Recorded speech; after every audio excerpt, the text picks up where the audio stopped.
Hey you all, this is Rima Desai. Today I accomplished something so big at my work. I help so many people, like somehow they just don't seem to get my value. I'm always the person who's never being valued enough when I do so much work. And the other day when we went trekking, it was the hardest trek ever. And I had to really become the leader and help other people get, come on to cross them over. I help them. I have such great achievements. Nobody ever seems to understand how great I am. And there's always got to be attention in me. There has to be attention in me. Look at how good I look with this new life setting. Are you getting it?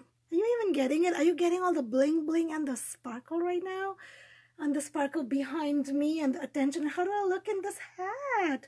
I look so good, but poor me. I always have to work so hard. Everybody has their lives so much better than I do. Like they all the time get the support they want. They have what they want, but poor me. Poor me. Like life is just hard.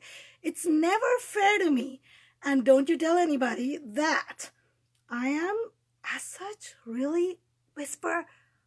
I have some criminal accounts in my legal history, but nobody needs to know about it. And nobody knows because I look so good and I'm so charming. And I can charm people with the way I talk. Nobody needs to know about my illegal criminal activity. So today, this is Rima Desai. I'm thinking if I can go back to, I hope you got a good synopsis. The star has to still be on me. There has to be attention on me because that's what I'm talking about today. Personality disorders and obsession. Gotta take some selfie clicks. Gotta look cool. Really good. We're talking about some of the most important personality disorders in psychology so that you crazy people understand psychology is not only about craziness that psychologists exhibit all the time, but it's also about other things that are called personality disorders that are with a lot of empathy. I do want to mention that's a person's makeup. Let's just look at it as that's how the person has become or is made, and they are doing their best, but that's their makeup. And when we talk about narcissism, we use that word very loosely nowadays, extremely loosely, where you'll be like, oh, my husband is a narcissist, my wife was a narcissist. I hear that all the time. But there's a striking feature about narcissism that really separates a person who really has narcissistic personality disorder versus somebody who could just have generally less empathy than you would want them to have, or show you less support than you would want them to give you.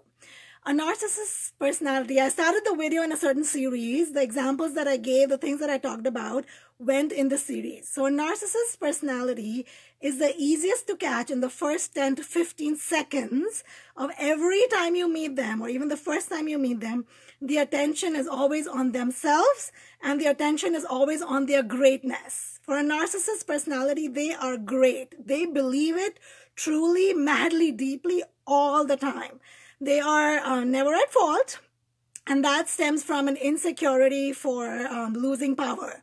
They're insecure about losing their power, and they are internally just obsessed about themselves. There's a general lack of empathy towards others. They just don't have that capacity. They do not have the capacity they can learn that can be learned to a certain extent in therapy. But the fact about narcissism is they're the hardest people to get into therapy because they strongly believe that there's nothing wrong with them when everybody around them could see it, especially people who live with them. But outside to the world, for people who don't understand narcissism, they could come out as the best charmers. They're the people who keep you engaged in talk. But the catch there is they will always talk about themselves. The focus, the limelight, the stars, the sparkles that you see around me.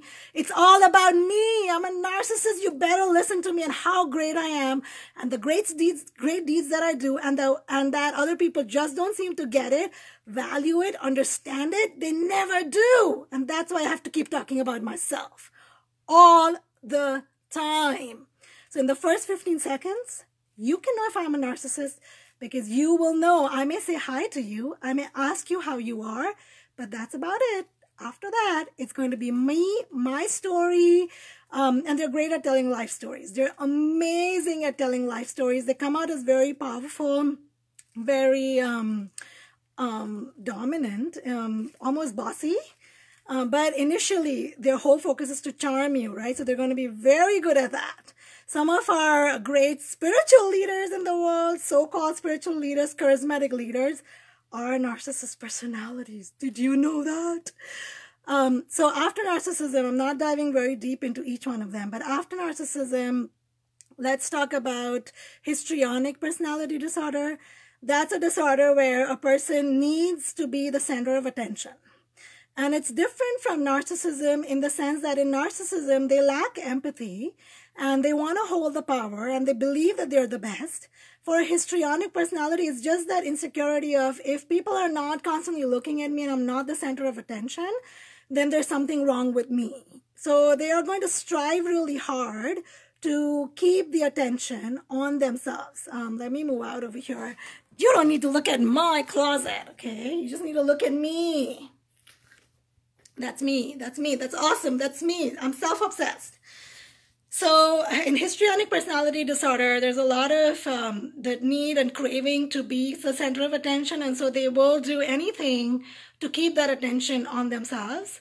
It's less grave, less intense than narcissist personality disorder. If we were to talk about BPD, a borderline personality disorder, I find that pretty challenging.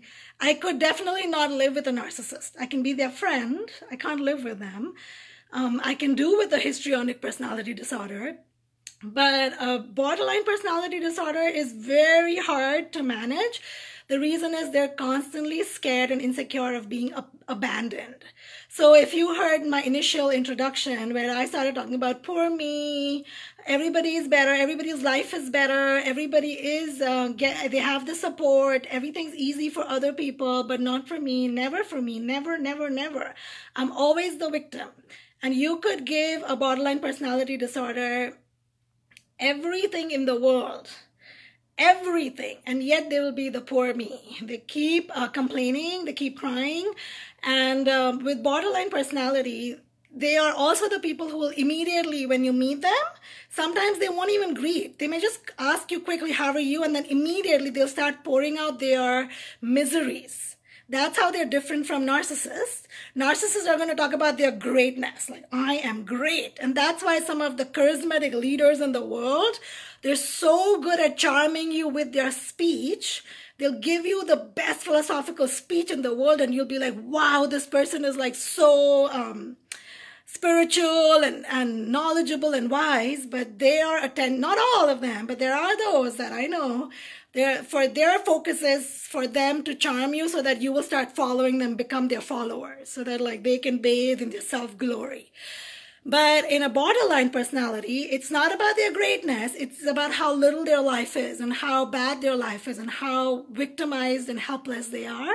And it's always about that all the time. You call them and they'll always have either the same things or something to complain about, and they can go to therapy and they will tell you that they're doing everything, but somehow nothing seems to click, nothing seems to get better, and they will try to have you as the shoulder to cry on always. So, that's very classic of BPD. Now, when we're talking about psychopaths, sociopaths, and psychopaths, they're categorized together into one category called AntiSocial Personality Disorder. I told you, don't tell anybody about my illegal misconducts. Nobody knows that. My spouse doesn't know that. My family doesn't know that because I am a sociopath. I'm pretending to be one, okay? I'm telling you what a sociopath is like. But I am so charming. I'm so good looking. I have the perfect model figure. I have the perfect, charming, sweet, gentle speech. I'm the sweetest person for people in the outside. Very generous, very kind, very, very elegant, very soft spoken, very beautiful. But you have no clue how well I hold my power, how well I hold my family and my people under my feet. Because I need control. I need control because I'm extremely insecure of losing them. I'm extremely insecure of losing my power, and I need to use other people to get to my means. That's why I'm called a sociopath, and that's why I'm categorized under antisocial personality disorder. With a psychopath, it's just a little more severe. They could be serial killers. They could kill other people to get what they want because they lack empathy. Sociopaths and psychopaths not only lack empathy, they lack an inner sense of remorse and guilt for doing things that are bad, for even using other people to any lengths. They can use other people to any extent to get what they want. And they are so good at gaslighting. They're so good. Narcissists, antisocial personality disorders, they're extremely good at gaslighting, where they will somehow put the blame on you and convince you to feel guilty enough that they're either so helpless or they're not at fault. You're the person at fault. Even when they know that they're using you, even when they know that they're the ones who did bad things to you, they're the one who are holding the power over you and control over you. Yet they're so good at that, playing that game of manipulation and psychological tricks, that's how people and spouses, especially living with sociopaths, don't even realize that they've been living with them for years, or even narcissists. But here's the clue. When you know that you're walking on eggshells, when you know that every day you're scared about what's coming next, every day you're scared about, today I'm not going to be acknowledged. Even when I share my own achievement or my own pain, the narcissist personality or the sociopath is going to disregard it. They will not show empathy. They will not understand and hear your feelings. They will not have time to listen to you as much as they want to talk about themselves. Or they will put you at fault constantly. So when you're feeling that constant unpredictability in their personality, and you start understanding and knowing more about these personalities and how they show up, what are their symptoms, you will start to recognize that there are tons and tons of narcissists around us, to be honest. And typically, I think it's said that every individual knows at least a lot more than one person who's a narcissist or who has some kind of personality disorder. And I have known a sociopath, not personally in my life, but in somebody else's life, and they did not know that. And sociopaths have criminal records, and they'll hide it so well. You won't even know. You'll be living with them for years. You won't even know they have a criminal record. They're extremely good at that. Psychopaths are just very intense. They can have very intense emotions and emotional disturbances, and they can literally kill if they have to get what they want. But the idea here is to not reject them. The idea here is to not think low of them or bad of them. But the idea for me to make this video and to enact that way, I acted that way so you could get the sense of it, to be aware. So there's a thin line that you have to draw between, yeah, it's good to not judge them and reject them, but that doesn't mean you have to give your life to them and continue living with them and, show your sympathy towards them, because they thrive on that. They thrive on people who have low self-confidence. They thrive on people who are extremely empathic and feeling individuals who are very sensitive and caring. They thrive on that. That's how they keep their power. They don't want people who are going to draw boundaries. They don't want people who are going to start to recognize their manipulation and diplomacy and all of that. So the key to being with these people, in no matter what relationships, friendships, marriage I would say it's not healthy typically, unless if they're seeking support, psychological support through therapy and etc., and they're able to regulate their life. Typically, it's not a healthy relationship to be in. It has emotional side effects. So, but the key there is to keep your boundaries. You have to keep and they're going to do everything possible to pull you out of your boundary, everything possible to keep giving them attention, to keep giving them sympathy, where you're constantly giving, and you feel like there's nothing left for you in the relationship, and you feel very undermined, you feel very unsupported, unheard in the relationship. You feel that you're not being acknowledged or appreciated, but they keep asking that, and they keep doubting you. They keep invoking more and more self-doubt and guilt in you. Those are the classic signs of being in any kind of relationship with personality disorders. And so even though we may not reject them and we may not start judging them and saying bad, thinking that they're choosing to be that way, probably not. Probably that's their makeup. But that doesn't mean you have to give your life for them. It still means that you have to care for yourself. You still have to leave the relationship if that's needed for your own self-care, or learn tactics and draw boundaries and stand by your ground. And like a classic example of, I can give you real life examples right now, but I don't want to. Borderline personality disorder, sociopaths, I've interacted with all of those. I know a narcissist friend. A typical example with them is the moment you start drawing your boundaries, if you're explicit or even implicit, they're going to sense it so quickly that they're going to call you and say nice things to you and start praising you and say how much they miss you and how much. And the key there is they're still talking about themselves. They're still talking about their needs. They're not going to ask, what do you want? What do you want me to do? They're never going to ask, how do you want me to change? Never. They're never going to ask, how do you want me to change? Or if they ask, which I highly doubt, they're never going to do it. They're just going to that's just to win your trust again. The key there is they're going to keep your trust and thrive on your low self-esteem or low self-confidence or the trust that you have in them, right? So where you doubt yourself enough to say that they're right and I'm wrong. But I wanted to bring this awareness as a part of my psychology series, not to create judgment, but for you to start becoming aware that this is real. This is real. This happens. There are tons and tons of people with these. I knew, and I want you to know how it's different from schizophrenia, for example.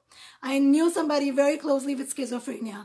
Schizophrenia is all about they're hallucinating. They're feeling there's somebody else out there, that they are talking to or knowing. Or in paranoid personality disorder, it's like somebody's out there to get me all the time. It's very fear-oriented. Or in dissociative personality disorder, which is very commonly known as split personality. It's a lot about, there's so many different sides of me that I adapt to cope with past trauma. It's very PTSD related, that all of a sudden I become somebody else. So it's not about self-obsessions, right? So in this video, I'm only talking about personality disorders where there's self-obsession. And I work with special needs children. I work with children with autism, and oftentimes there is coexistence of a personality disorder with special needs. And again, there's no judgment. There's just awareness and information. That I've seen that with special needs, like when they look into the mirror, some of them, when there's that sense of some kind of personality disorder going on, they'll just keep looking in the mirror. Like they'll literally be so absorbed in themselves. They'll be oblivious, and they could do that for hours. For hours and hours, they can keep looking at themselves. And you'd wonder, what are they looking at, right? But that's their makeup. That's how they are. And how is it different from somebody who loves taking selfies all the time and talking about themselves, and they may not have personality disorders? It could just be a person who's on the, it's a relative scale. You could be somebody on the borderline. It could be somebody there. It could be just somebody who enjoys a lot of attention overall. So just because somebody enjoys attention does not make them a histrionic personality disorder person, right? So just don't start going and start labeling people. There's got to be like a list of other things that you need to know. But the key signs I've given you is there's self-obsession, there's manipulation, there is a sense of keeping you under their control no matter what. So I've given you all those important key points, but be very careful about just going out there and judging everybody. Like this person could be this person could be that. But I do follow your inner knowing. Your inner knowing will tell you there's something wrong about this person, like something is off. So I do believe in that. I do believe in trusting that as versus waiting for a psychological analysis exactly like. So I do believe in that. You might just know, yeah, this person now I can get it is a narcissist. Totally. After listening to my video, you might be like, yeah, so trust that. And they will not acknowledge your needs. They will not. They may say yes, they may listen to you, but then again, the attention is going to be, but I have so many problems in my life, but I am so great, but, etc., etc. So, and I am closely knowing somebody with BPD right now. It's very challenging. It's really very, very emotionally challenging. And the key is, again, to just draw your boundaries. You have to step away to care for yourself. And I was thinking, is there something else I wanted to mention? How is it different from, there could be people who just could be insecure. Yeah, how is it different from depression or anxiety, or people that are insecure and they feel helpless and they feel others' lives are better than them? Just because somebody feels that way doesn't make them borderline. The key to borderline, the core quality there is a very deep sense of abandonment from everybody or everything who's close to them, especially. They won't leave a job because they're scared of losing the money. They won't leave a relationship because they're scared of, I will be alone.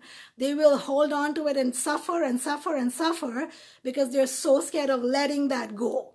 So that the feeling is consistent through all situations. Whereas in depression, or in mood disorders, it could be at the current moment. For the last several months, for example, something has been happening emotionally to them where they feel hopeless and helpless and they feel like a victim. So it can be a quality that somebody has, a story that somebody has adapted, but that doesn't make them a borderline personality disorder. They could be scared of being abandoned, but it's not like it's hampering their day-to-day relationships and functioning in every single situation. That's how a personality disorder is different from other emotional problems or disorders or conditions where you may see similar qualities, right? So, and I also want to mention that does not mean that they cannot be great individuals in work. So somebody, could be with a borderline personality disorder, but they could be very talented and they could shine in certain fields. Same with narcissists. Like narcissists will make the best prison leaders because you cannot afford to be very empathic. You cannot afford to be very sensitive, or in military. So I like to look at the positive aspect that it's so amazing how God has made the world that everybody has a place. Every single person. Even the special needs children that I work with high autism, they could behaviorally, they could be very challenged in social situations or academically. But there will be I've always seen with all my students, there will be certain qualities that they shine at, that they will be way better than any of us individuals who don't have those, who don't have that special needs, or who don't have a certain kind of personality makeup. They'll be like, one of my students, like, you see his typing, oh my goodness, out of the world. Like, he can beat a robot. So good at drawing, so good at creative thinking, but academically very challenged. Emotionally very oppositional defiant, very like constantly defying authority. So just having those qualities does not make them invaluable individuals. And it does not mean that they cannot be successful in life with their careers. They can be extremely unhappy and challenged in social relationships and social situations, and yet thrive in other areas of life. So that's a holistic approach that I like to take. I do believe that besides the psychology has its limitations, but there's a lot of energy work that I believe in that can completely change a person's makeup, and even release them from, or relieve to a certain extent, their personality disorders. So I do believe that there's a lot of other magical ways, like SRT, like energy work, other work. There's lots of, I don't want to mention all of that, or your access bars, etc., that you can do to relieve those qualities and symptoms. But psychology as a science overall, I find is a very limited viewpoint that humanity has, that humans have, towards treatment and solutions. That's my own personal view. There's no personal attack here to anybody. The intention of this video is to share information and keep you aware. So I hope you better understand that I need attention all the time. You've got to look at my video. And when you're looking at my video, you've got to keep looking at me. Just me. These sparkles around me, you see these stars, that frame? Yeah, that's who I am. I'm a star. I'm so special. I'm so cute. I'm so cool. I'm so powerful. And I will thrive on this power. I'll do anything for it. I'll do anything to keep you under my shoes, under my toes, under my power. Go now. Go and dream about me and how awesome I am. Bye, guys. Rima Desai signing off.